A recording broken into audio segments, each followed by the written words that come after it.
As I'm recording this, yesterday a major leak appeared online. However, since the leak was gaining so much traction, Marvel decided to make it known to the world, having articles released about the impending doom of Miss Marvel. Little is fully known in terms of the full context since this issue at the time of this recording isn't out for another 2 weeks or so, but Miss Marvel will be killed off in the pages of Amazing Spider-Man.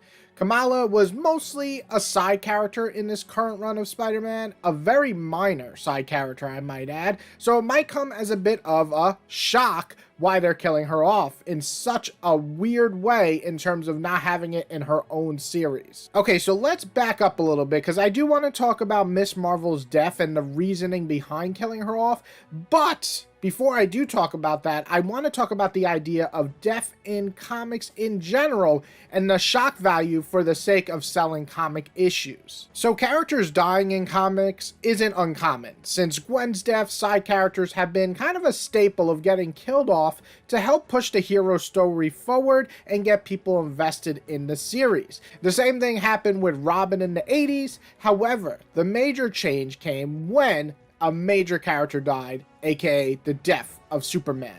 Now, there was the death of Captain Marvel in the 80s, and it was powerful and actually really well written, but Captain Marvel was no Superman. He was not Spider-Man. He was not Batman, and so on. So killing off a major staple of comics in general is a big move, and it paid off for DC since the sales, the media coverage, the overall curiosity made the death of Superman one of the best-selling comics of all time.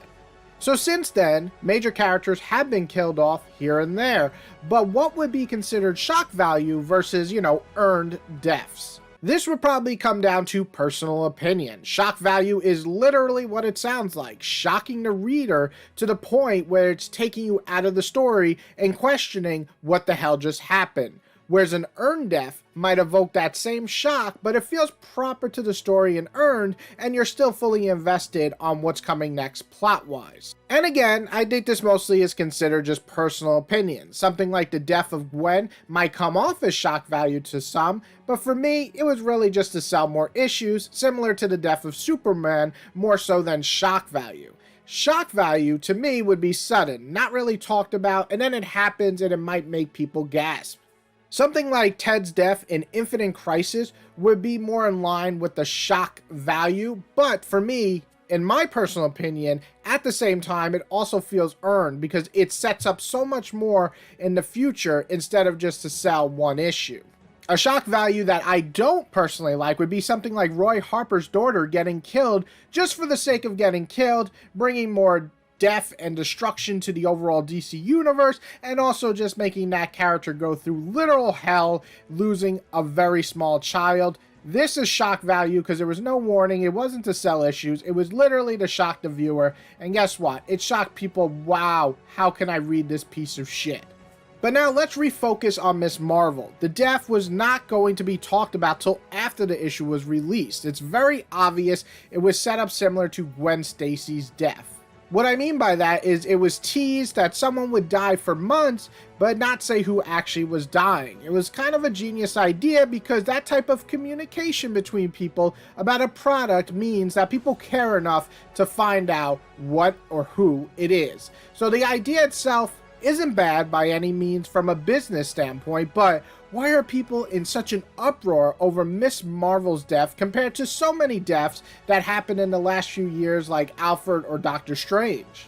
Well, for me, I think it's because Miss Marvel has become a staple of teenage superheroes. Every generation, we start to have new teen heroes that become a staple for younger readers. Peter Parker was a teen hero who was introduced when everyone was older. Nova was a teenage hero at first. Dick, Tim, or Damian as Robin were younger when they were introduced. Sam becomes Nova eventually as Richard is older and passes away. So, like I'm saying, teen characters are usually pushed for the newer generation to help get younger generations introduced into comics. And besides maybe Miles, the next biggest teenage character for Marvel in the last decade would probably be Miss Marvel.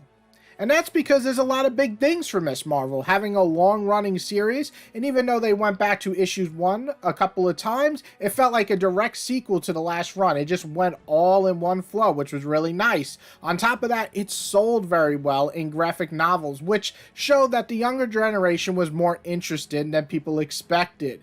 She was also one of the only lead characters who was Muslim, and giving a different flair in the religion angle. As someone who isn't religious anymore, I'm always fascinated with the, elements that come into these stories with religion, such as Miss Marvel, Daredevil, or even Moon Knight.